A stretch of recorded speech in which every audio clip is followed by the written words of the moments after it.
तमस्तु वीर्यं करवावहै तेजस्विनावधीतमस्तु मा विद्विषावहै। ॐ शान्ति शान्ति।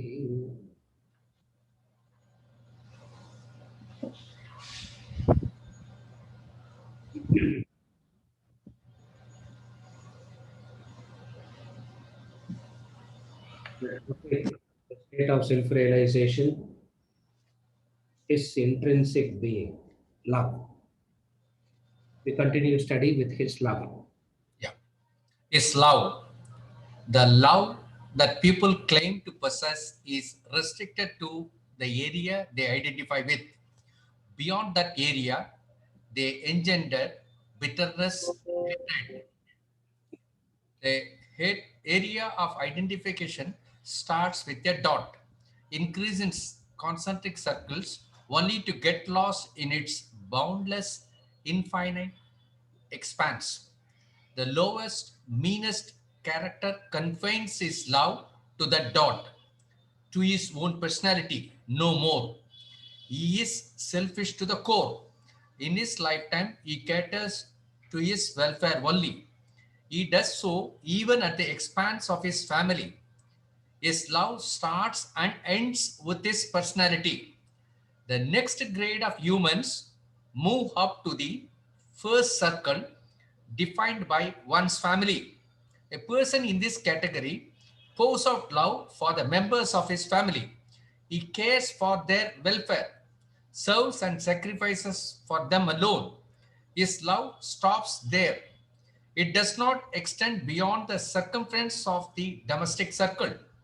All other families, save his, present a competition, conflict, bitterness.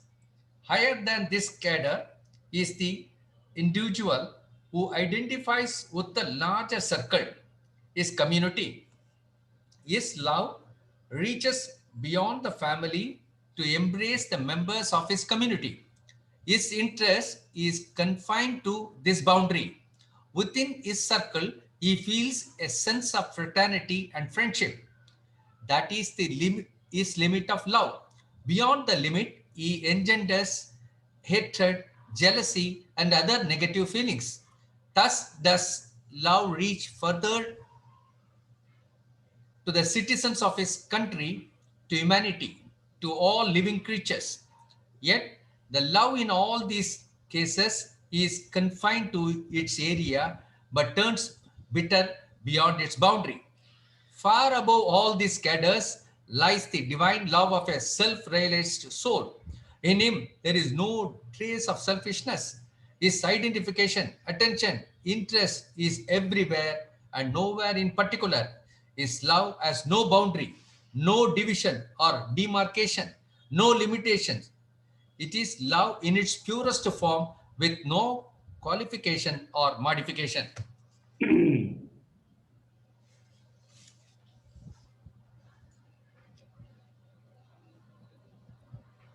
Very good, Pankaj. Bukilame I was able to follow today. Very good.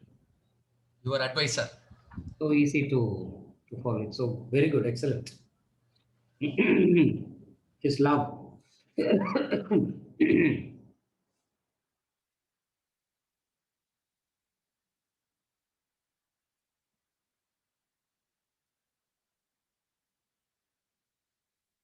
In so many contexts, we have spoken about this emotion, love.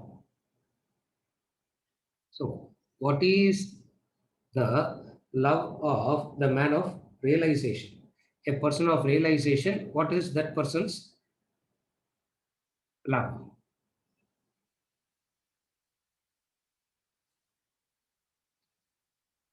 In the layperson's case, love,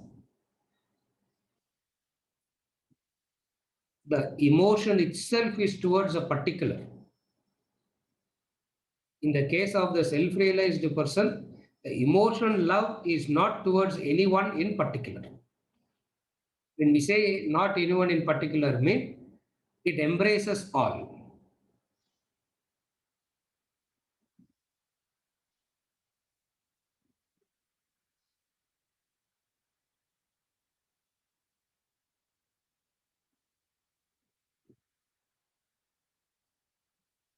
Love is a feeling of affection, identification. You feel for the other. That's what love. That's what love is. A fondness, a affection, an identification. This is love.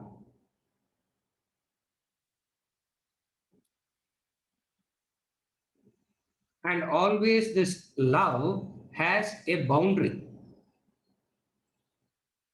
Different people have different boundaries, but love has a boundary. At the grossest level, it is one's own self. That's all. It is one's own self.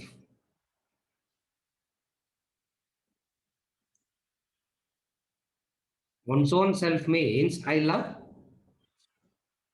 myself. I love myself so much that it doesn't really matter. Others don't exist at all there. All that matters to me is me and me alone. I have fallen in love. A person can fall in love with one's own self. And a person has fallen in love with one's own self. This is called selfish to the core. Why it is called selfish to the core? Because in relation to the others, either there will be an indifference or either it will be indifference or some negative emotion outside the boundary. That's why it is called selfish to the core.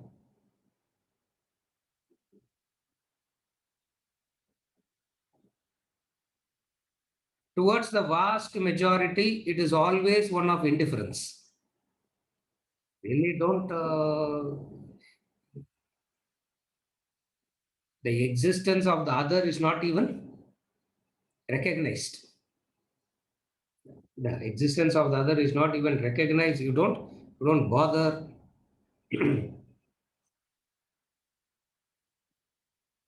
That is selfish to the core. The other expression of selfishness to the core is a kind of vesha, hatred, because they are not falling in line with your, they are not falling in line with your catering. You want them to cater, they do not, they were either catering in the past or they have stopped catering and no more capable of catering. What happens? The attention shifts. And nowadays, the speed with which the attention is shifting is something that is the speed with which the attention shifts. It's like can't understand the speed.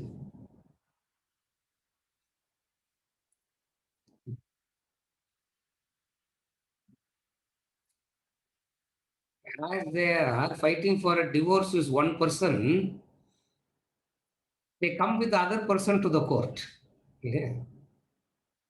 The other person is the other person is ready, and they come with the other person to the court to fight this one, not realizing that this is what is going to happen to that also, not realizing the fact that this is what will happen to that also.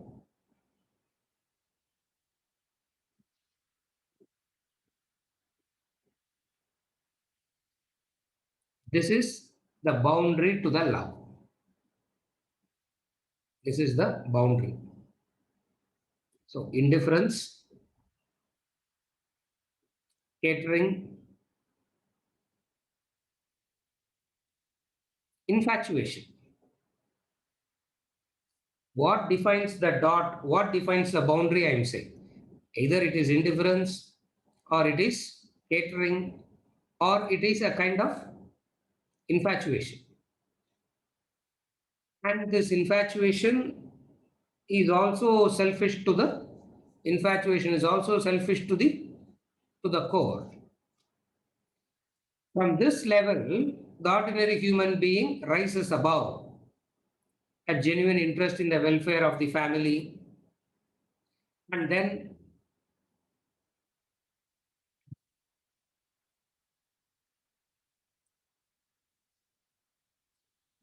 every few years the definition of the family itself is changing. Yeah. Now we really don't know what is defined as a family. I'm living with my family, sir. Husband and wife are living together. Yeah, that is the family.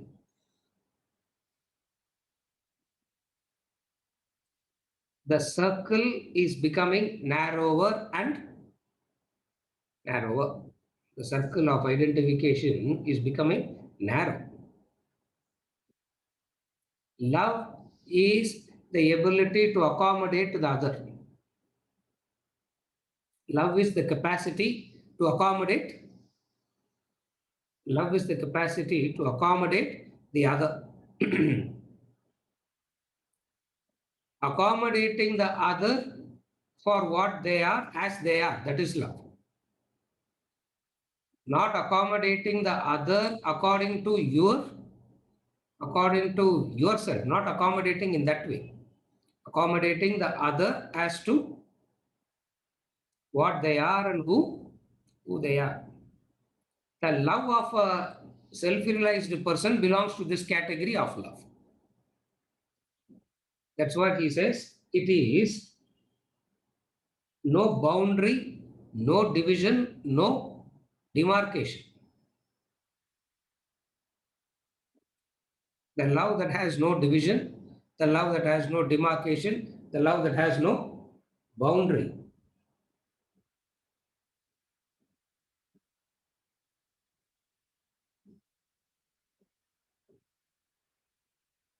Very difficult to conceive of love without a boundary.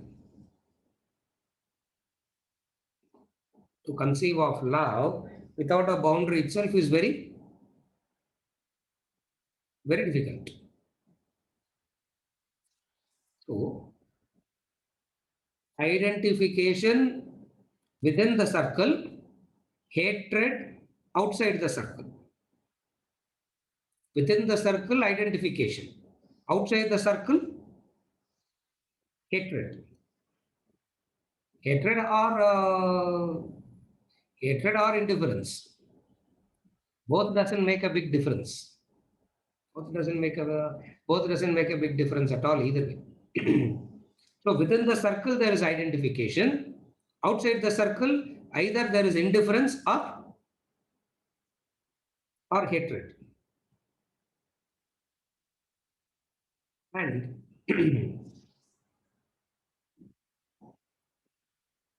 linguistic opposite of love is opposite of love. Now you will say hatred. Yeah.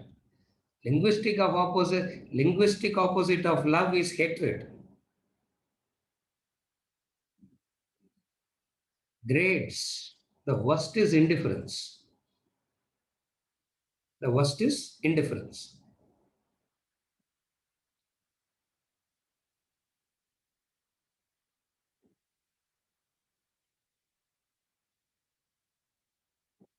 If you really want to hurt somebody, either you can observe it in yourself or you can observe it in others. If you really want to hurt somebody, the resort is indifference.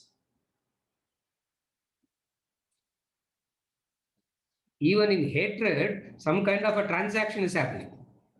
Something is happening even in hatred. You are saying something, you are saying something, the other is saying something, something is in indifference, you are like Gautam Buddha in meditation, by unmoved by what is happening. So the linguistic opposite of love is hatred, it is indifference which is the actual opposite. So the opposite of love is indifference. Love, hatred, indifference. Of the three, what will hurt you the most? What hurts you the most? Indifference. And what is opposite of indifference? Love. Opposite of indifference is not being different. No, no. The opposite of indifference is love. So we have a boundary. The layperson has a boundary, and outside the boundary, it is indifference and hatred. But genuine, but within the boundary, you can call it as a genuine affection. The question is indifferent to the vast majority and being affectionate to one. That makes it narrow. There are 8 billion. Of the 8 billion, I love two, and rest I don't even, rest don't exist only in the first place. Forget about doing anything. Rest don't exist.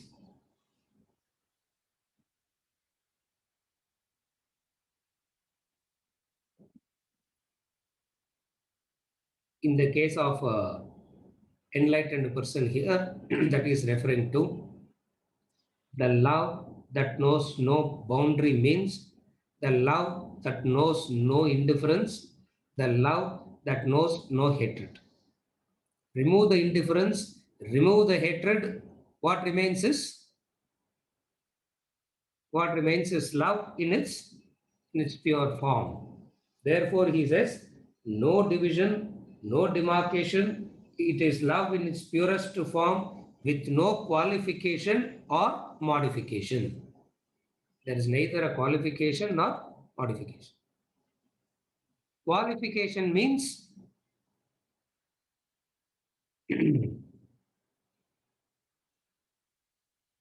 for what reason you love.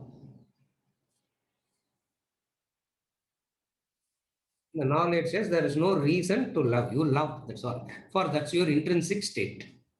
What is the reason to love? Some reason you have to give, no?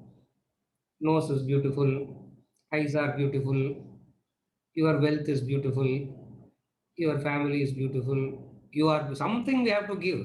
A reason has to be given to love.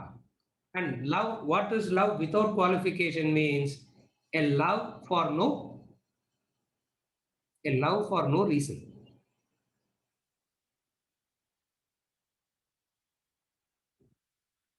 In the hymn, Lalita Sahasranama written by Adi Shankaracharya, 1,000 names of goddess. Lalita Sahasranama is 1,000 name of goddess. One of the names of the goddess, he says, is Avyaja Karuna Murti, he says. Meaning, compassionate without any reason. The intrinsic being is to love. That's what he says. That is the love of an enlightened person. What is the reason to love? Good persons are, therefore I love. Very nice, kind-hearted, very sacrificial person, therefore I love. So, love that is backed by some kind of a reason is not pure love. It has a boundary. The reason is the reason is the boundary. In the case of the enlightened person here, he says no boundary, no division, no demarcation, no qualification or no modification.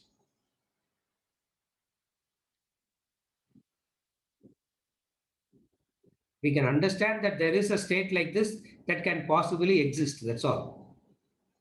See, all the 5 things that he's going to talk about, power, love, knowledge, self-sufficiency, all that is a state that is possible for a human being to attain. We accept this possibility is there. And there are quite a few people who have declared, say, we have this, we are in this state, we are at this level. Love in all the cases, love in all worldly cases is defined confined to a boundary.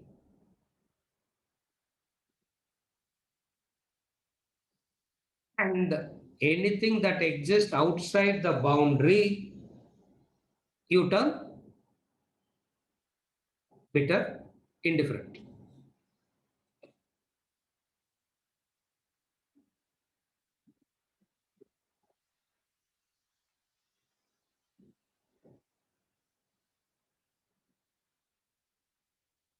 A feeling that elevates you. Love is a feeling that love, the identification is a feeling that elevates you, that lifts you up.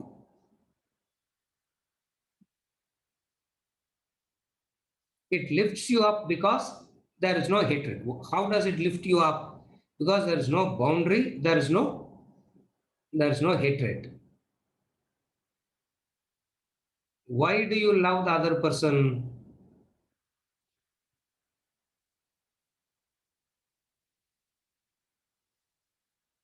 To put it in the other way,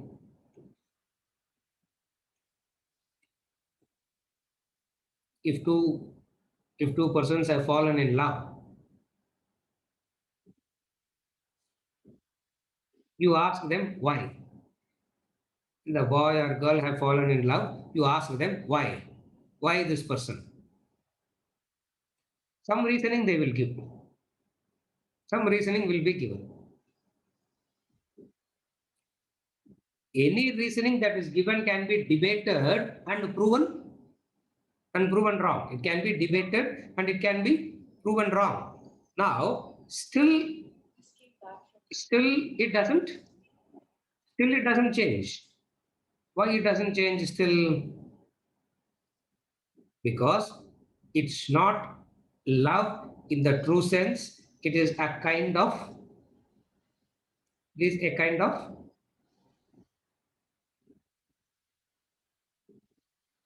mindness. Love minus mindness. That's all you say. That mindness is what is called attachment. That mindness is what is known as attachment.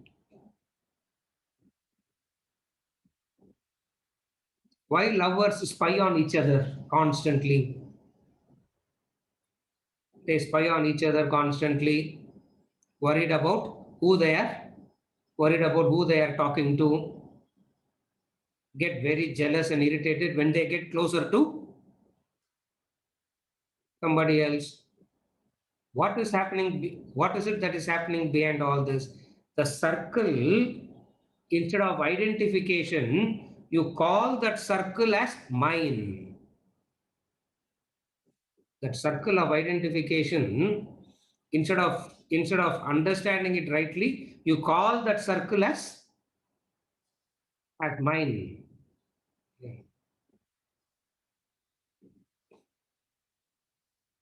My country. Overnight, the boundaries are redrawn. What happens? Overnight, the boundaries are redrawn. No.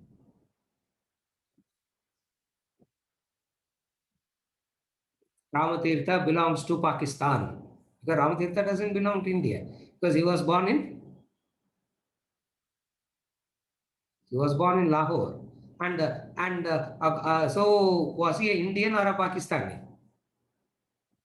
Suppose he's an Indian, sir. Now he would not have agreed to become a Pakistani.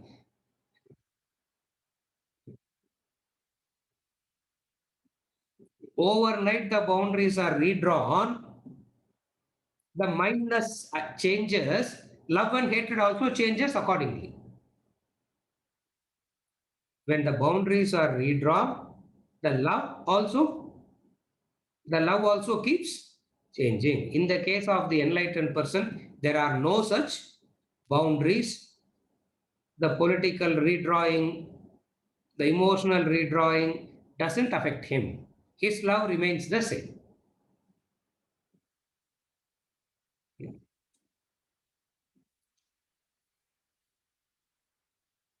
It was so funny.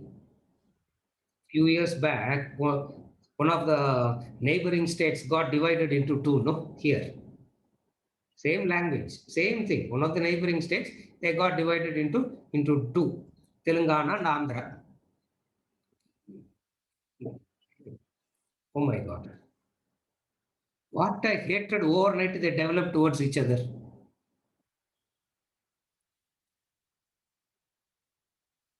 The person who has left neither, the person who has got nothing to do with either Telangana or Andhra Pradesh, sitting in Houston, sitting in San Francisco is getting irritated. They are fighting there. If they are fighting here, it is understandable. They are fighting there. See, anyway, you have left here. No, it doesn't make a difference. Taken the green card and you have gone there. Now, what difference does it make whether it is Telangana or Andhra Pradesh or whatever it is? It's such a funny thing it is. This is not love. This is not love, because the boundaries can be redrawn, and when the boundaries are redrawn, your love also fluctuates. In the case of an enlightened person, there is no boundary that nobody can draw a boundary so that his love turns fluctuating. That's what he said. In all the other person cases, there is a boundary, it fluctuates. In his case, there is no boundary that is going to fluctuate. In the case of a lay person, you cannot have the same love, it will fluctuate. That's why the same two human beings ready to fight the whole world to get married after 2 years, ready to do anything to get separated. Just before this class, there was two fellows I was talking to.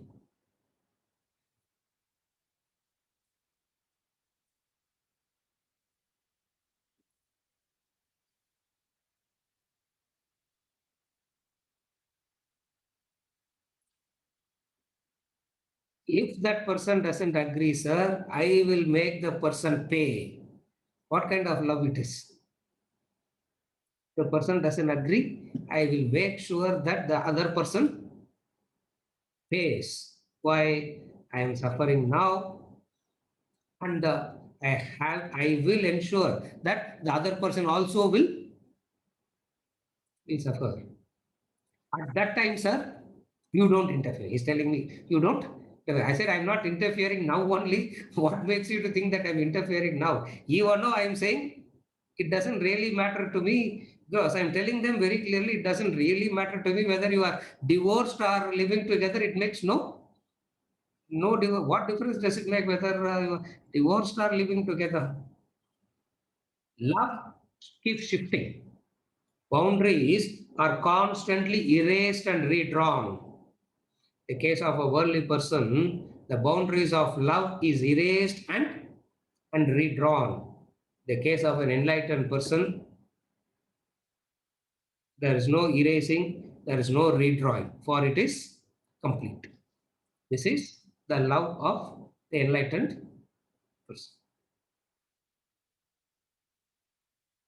By comparing, we can understand the glory of the state, only by comparison. What is the comparison? The layperson's case, the boundaries are erased and redrawn constantly.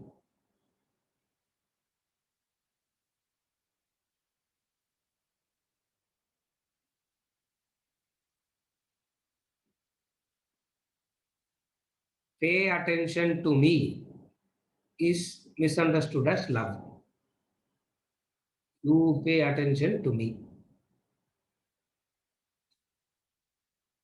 We keep looking at each other, sir. I say, what? You don't have anything else to do or what? Why do you have to keep staring at each other? Teenage is okay. At the age of 13, 15, the children do that. It is understandable. Why do you do that? Love me. Love me only. Love me only forever. My God, what a torture it is. Yeah. Loving you only is difficult, and then you have to love that person forever. Love me only, love me only forever. How is it possible?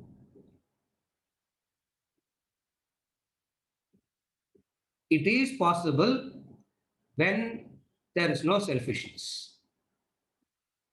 It is possible when there is no selfishness. It is possible. And we are aspiring to come to a point where there is not going to be any selfishness in us. That's what we are aspiring for. So, when our selfishness is eradicated, what remains is love.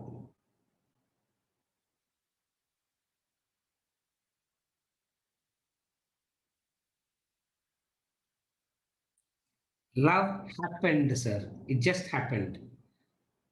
Infatuation only happens like that. Love doesn't happen like that. Okay. Infatuation as infatuation at first sight is possible. Love at first sight is not possible. For it takes years of hard work to years of hard work. It requires tremendous sacrifices. Sacrificing what? Sacrificing your selfishness, sacrificing your interest, sacrificing your selfishness to build the love.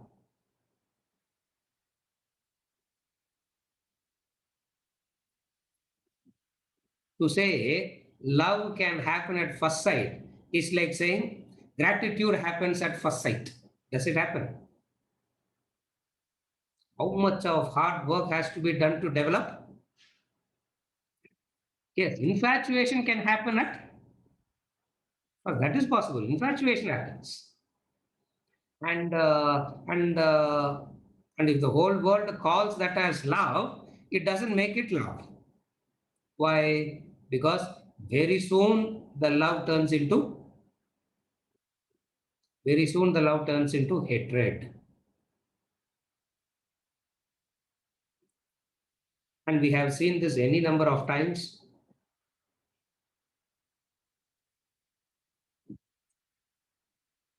The hatred, the dvesha is more pronounced, is more hurtful to you, whoever has that hatred.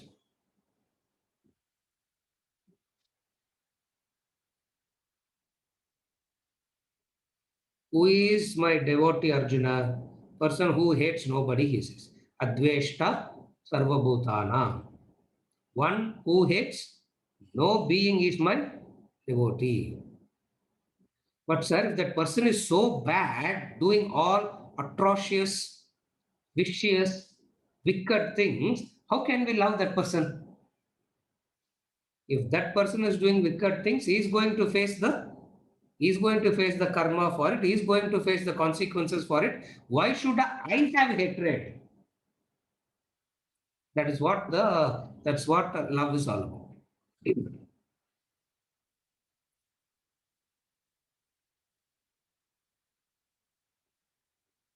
But they don't deserve that people should deserve my love, no, sir. Who deserves your love? Thank God you don't, yeah, thank God you don't love anybody. Nobody, because it's so much polluted, it's not going to be of any benefit to anybody. It's not going to be of any, why? Because attention is on oneself. Attention is on oneself. Right through, the emotion is always one of attention on oneself. And whoever caters,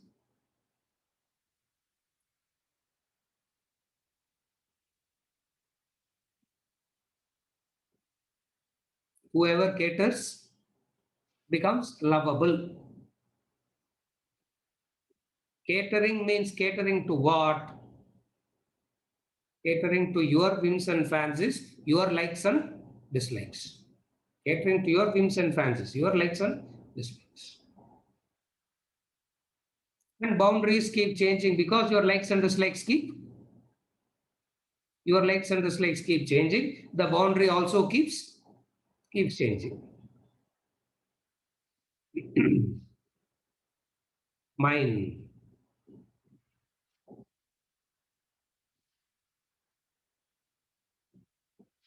That is why infatuation towards the children is maximum, because the ownership that you can claim is the mindness that you can claim on them is something so high, so high, so high. Their success becomes your success. Their failure becomes your failure. What they do on what they don't do becomes yours. Why? Because the sense of mindness there.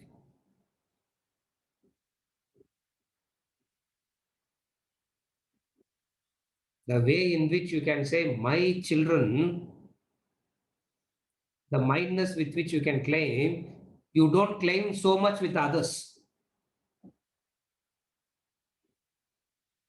not even the partners, but the children, not even the not even the partners, but the children. Why? Because they are mine. Sir, whatever it is, they are my children, no, sir. But they are terrorists. It's okay. They are my children. No, it's okay.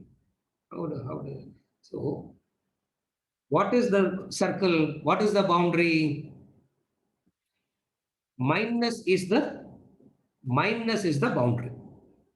In the case of the enlightened person here, there is no, that mindness doesn't exist. A concern for the other, that's all. A concern for the other.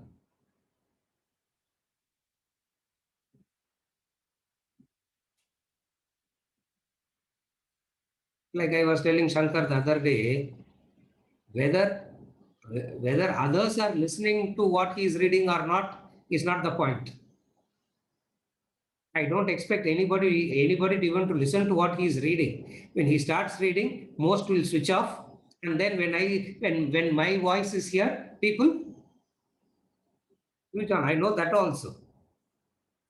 But from his angle, what is it that he has to do? That's not a concern. What is the concern?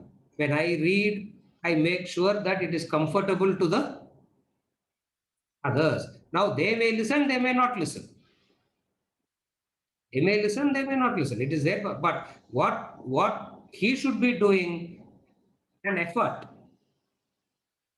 What is that effort? This is identification.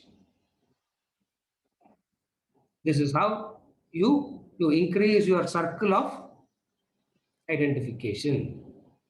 Increasing the circle of identification means constantly expanding the universality while eradicating the mindness. In fact, expanding the universality and all happens by itself. You have to make an effort to reduce the mindness. When the mindness goes on reducing, the universality goes on increasing. In the case of the wise one here, there is no trace of selfishness. His interest is everywhere, nowhere in particular. Interest is everywhere, nowhere in particular means whether people are there or not there, he is amongst the people or he is sitting all by himself in some caves without even meeting, contacting anybody. Love remains the same. Love remains the same.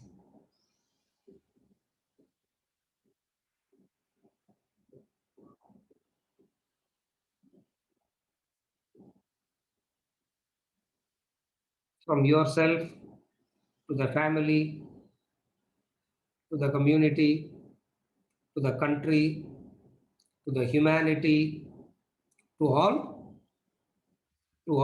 species. It expands.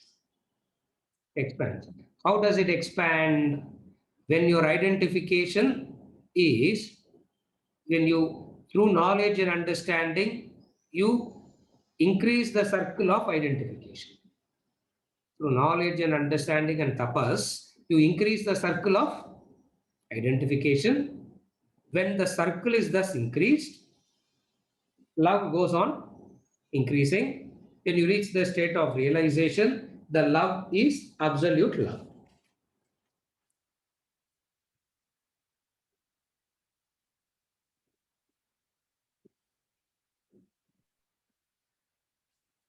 In the case of an enlightened person, his love knows no boundary.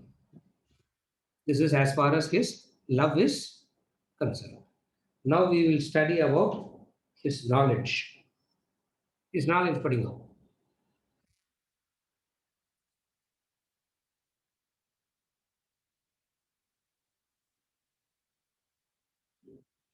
Shankar, I don't know who is the host today. They don't like your voice. They No, never unmuted. Ah, yeah. Ah. Now you can speak. Ah, padinga. is knowledge. Brahman, the supreme God, is all pervading. Brahman alone exists, nothing else. That is your real self. You know not yourself. The ignorance of the self projects the world, just as the ignorance of rope projects an illusory snake.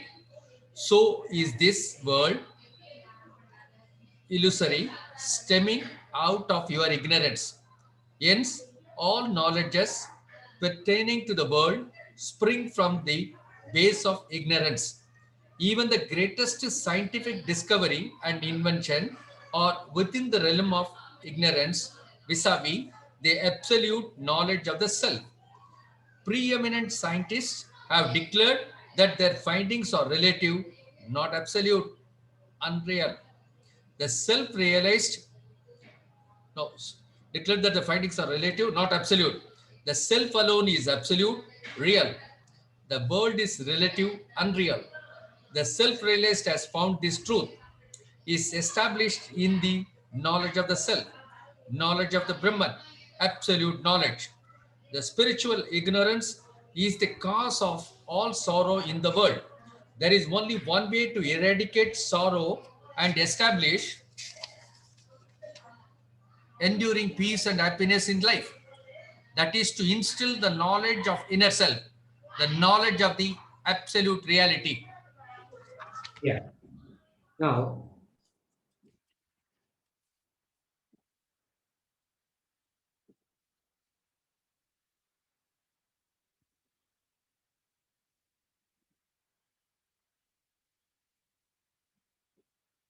knowledge.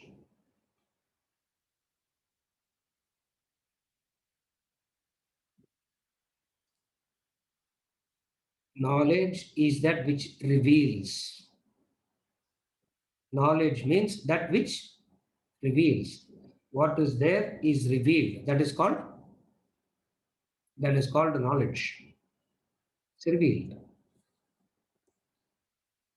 What is there? Brahman alone exists, nothing else. Brahman alone exists, nothing else.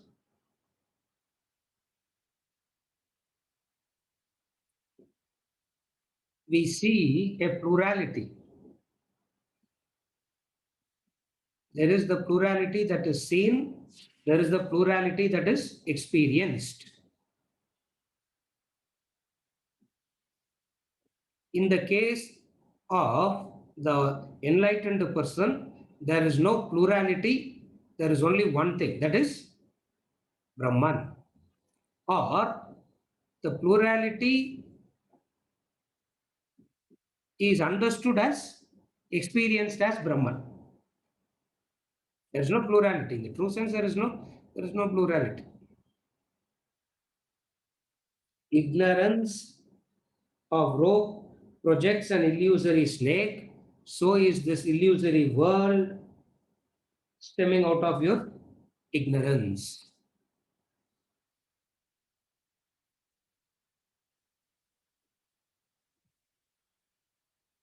Knowledge is that which reveals, ignorance is that which superimposes. That is the difference of knowledge and ignorance. Knowledge means that which reveals. Ignorance means that which superimposes. So here, what is the superimposition? The pluralistic world is the superimposition upon the existing Brahman.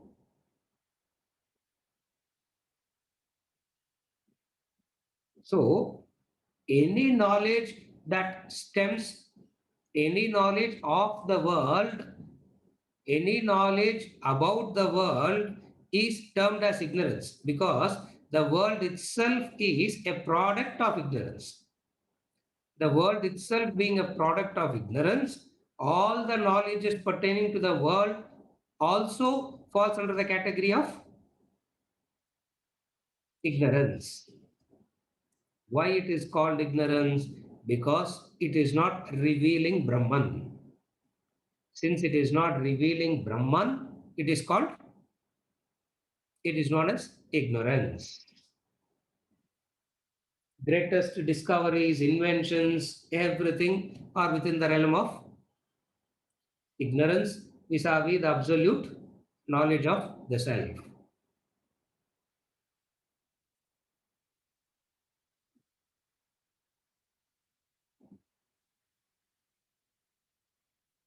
In Vedantic terminology, ignorance is not knowing.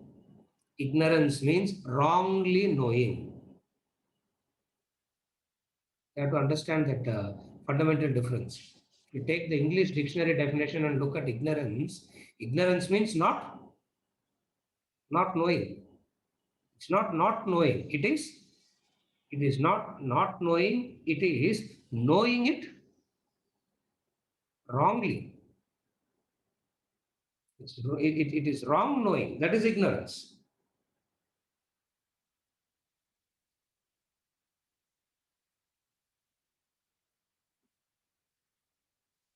A knowledge that reveals the reality.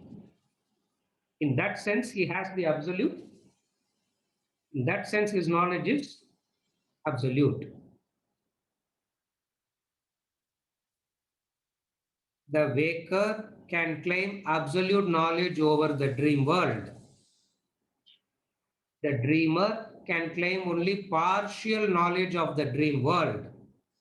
The dreamer, the dream subject, can only claim partial knowledge of the dream world, howsoever he is wise in the dream. Howsoever he is wise in the dream, how many ever Nobel Prize he has won in the dream, his knowledge of the dream is limited, relative, not absolute. The waker is one who can claim to have total knowledge about the dream world. What is total knowledge about the dream world? What is the total knowledge? A phenomena that appeared, lasted, appeared, lasted for a while and disappeared. Disappearing without any, it doesn't leave any trace behind, and in no way it affects the waker. In no way it affects. Therefore, that is absolute knowledge.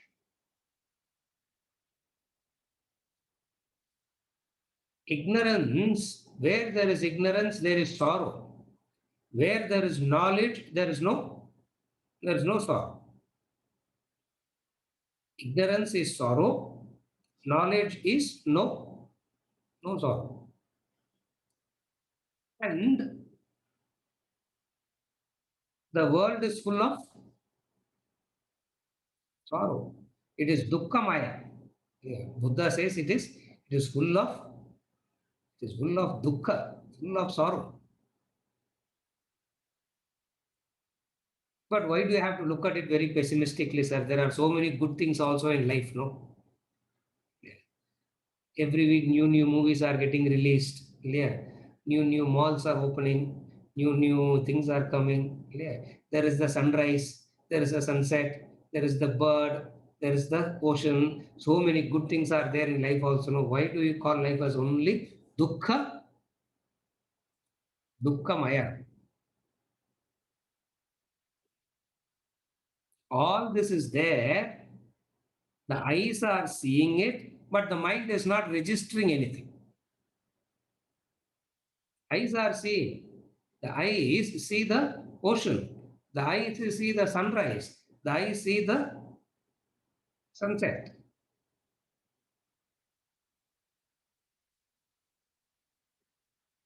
See, for some work, we have to go to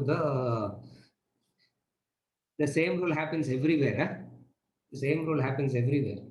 For some work, I have to go to the nearby place here.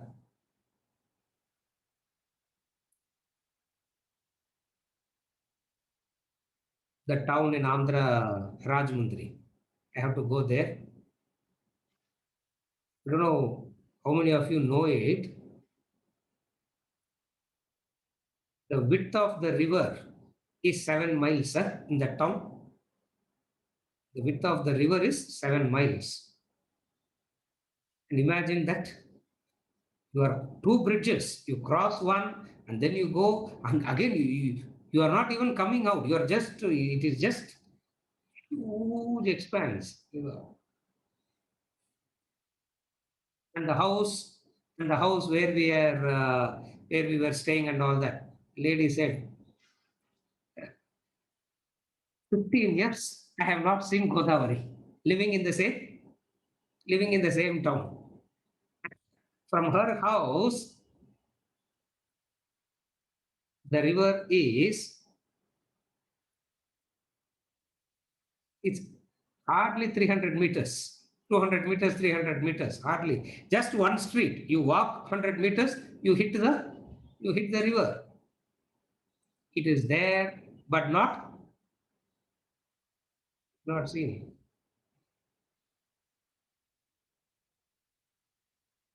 There is this beautiful beach in Madras. How many Chennai people go there? God only knows. They don't even, even if they pass through that, they don't see it.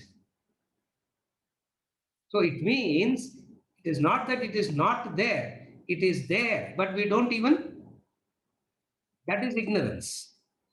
Though it is there, it is not revealing anything. As the knowledge increases,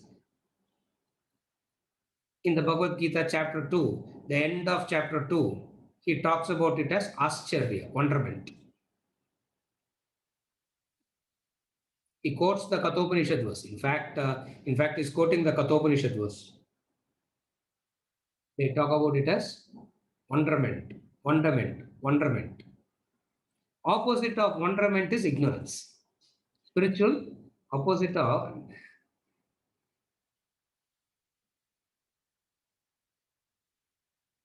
that spiritual ignorance is the cause for all sorrow in the world. There is only one way to eradicate sorrow, and that is establishing, and that is instilling this knowledge. Instilling the knowledge on oneself. To that extent you have gained this knowledge, to that extent you are free from sorrow. When you are free from sorrow, you see at least relatively, you are available to see the divine. Yeah. It is not an emotional, superficial excitement that you see when when the birds are chirping. Oh, how great it is, sir! Trees are there. How good it is, sir! Yeah. fighting and not vacating the house because natural scene is so good in that house. Huh? It's there. The divine is there everywhere. It reveals. Knowledge reveals it. In that sense, knowledge is that which reveals. And what is ignorance? Ignorance is that which superimposes with something else. That is ignorance. It is not knowing. It is knowing it wrongly. That is ignorance. You say, I don't know. It is different. There is a rope. If you say, I don't know what it is, that is one thing. It is a snake. There is a snake. It is different. Are you able to see the difference between the two? What is ignorance here? Vedanta says, when you claim that there is a snake, that is ignorance. You claim ignorance. Sorry, you claim that there is a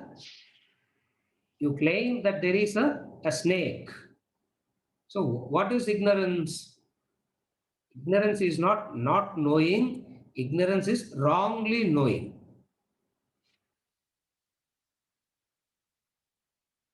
A wrong knowing and convinced about that wrong knowing.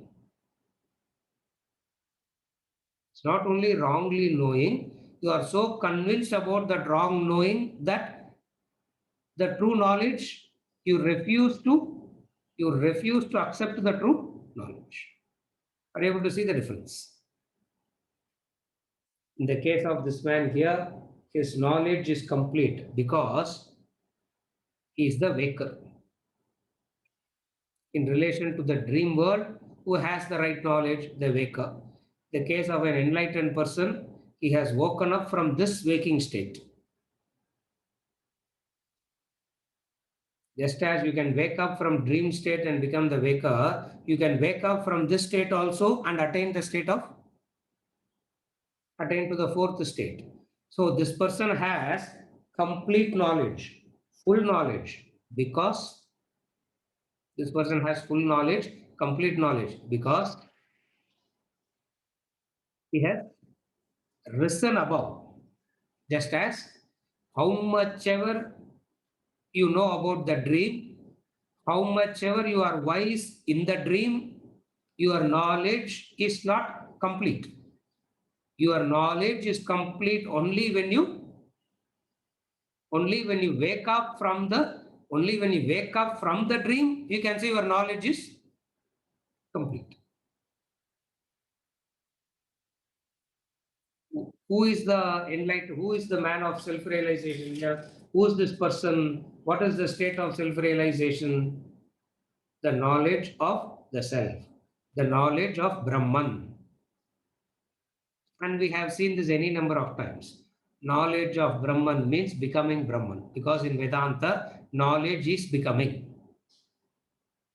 Brahmavit Brahmaiva Bhavati. Knowledge is becoming.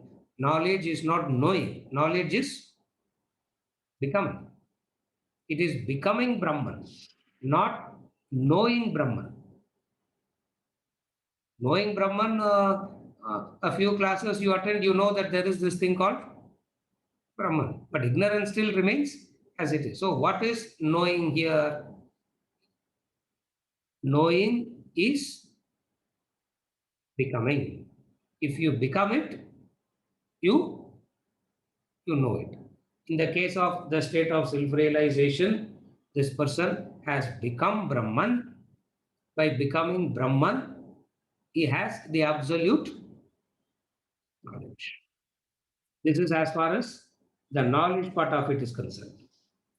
And then there are two more things that is going to talk about: self-sufficiency and fulfillment. Some time will be spent on the self-sufficiency. There are 5 things that we are discussing. Of the 5, the time that will be spent a little bit more is on self-sufficiency, which we will see next class. But for today, the two things. His love is absolute, his knowledge is complete. His or her, doesn't matter. That person's knowledge is absolute knowledge, absolute love. Love where there are no boundaries, knowledge because the truth is revealed. Absolute knowledge because it's become the waker. Love in the sense there are no love which is not confined to a boundary. With this, we have concluded the knowledge and we will continue with the self-sufficiency part in the next session. And we'll be spending some time on this self-sufficiency, which is more, when we see this, we will see how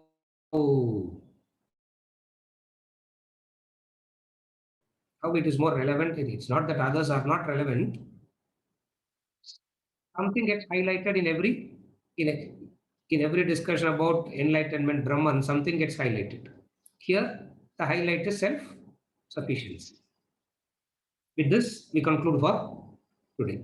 We continue next week with his self-sufficiency.